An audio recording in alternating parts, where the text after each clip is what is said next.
आजकल सबसे बड़ा क्लेश व्यक्ति के जीवन में अगर कोई है तो वो है धन का। जिन पे नहीं है उनको धन चाहिए, जिन पे है उनको और धन चाहिए, जिन पे बहुत ज्यादा है उन्हें और ही ज्यादा चाहिए। धन से तृप्ति नहीं हो रही।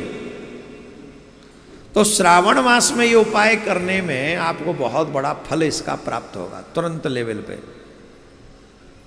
देखो शुभ दिनों में कोई कार्य अगर करे शुभ दिनों में तो वो फल तत्काल मिलता है, और अन्य दिनों में अगर कोई कार्य किया जाए तो स्लो स्लो उसका फल मिलता है। इसलिए शिवरात्रि इत्यादि महत्वपूर्ण होती है, श्रावण मास महत्वपूर्ण होता है। तो इस श्रावण मास में हम जो भी कार्य करेंगे वो शुभ होता है, इसलिए इसको ध्यानपूर्वक सुने।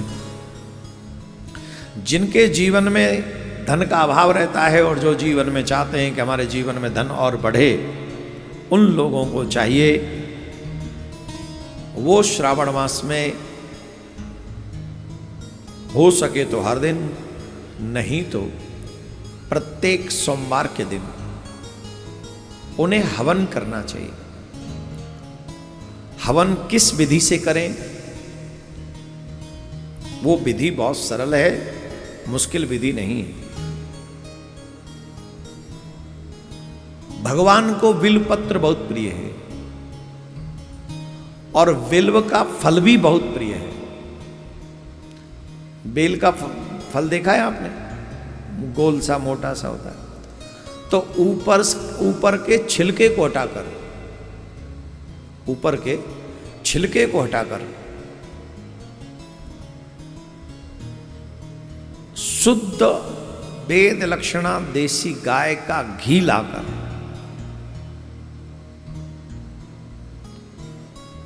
और उस बेल के फल को उस घी में डालकर जो मंत्र शिवजी के हों जो तुम्हें प्रिय हो, या श्री सूत्र से या पुरुष सूत्र से, या फिर कुछ नहीं कर सको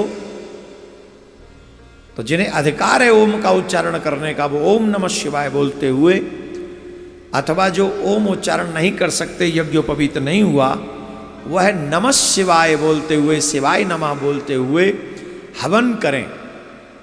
और बेल के फल से घी के साथ में जो व्यक्ति श्रावण में हवन करेगा उसकी दरिद्रता का नाश निश्चित तौर पर शंकर भगवान करेंगे, ऐसा संत कहते हैं। ऐसा हम नहीं कहते, ऐसा संत कहते हैं। अब एक और उपाय बात बताएं, उपाय तो नहीं बात बताएं। शंकर भगवान को कितना भोग लगाना चाहिए बताएं कि नहीं? सुनो,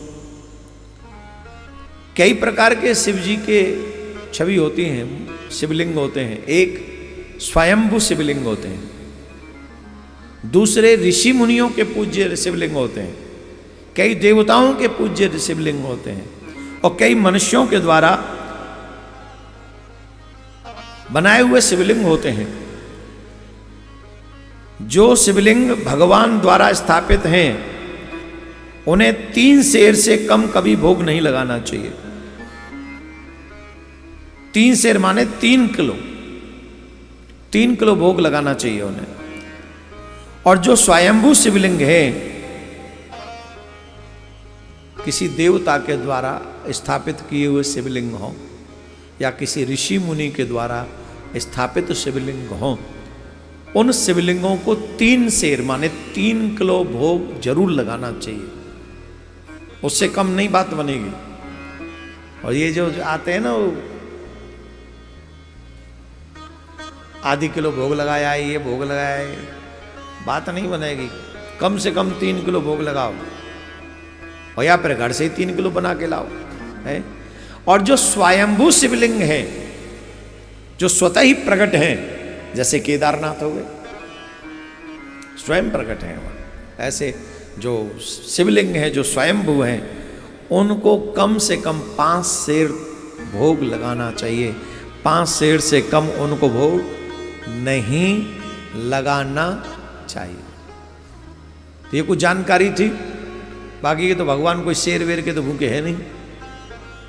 भगवान को तो सिर्फ बेलपत्र अर्पित कर दो, भगवान उतने में ही प्रसन्न हो जाते हैं, एक लोटा जल में प्रसन्न हो जाते हैं। पर जब आपका मन हो तो ऐसे भोग उनको लगाना, वैदिक क्रिया के अनुसार, शास्त्रों के पुराणों की जानकारी के अनुसार ऐसे भोग लगाना चाहिए।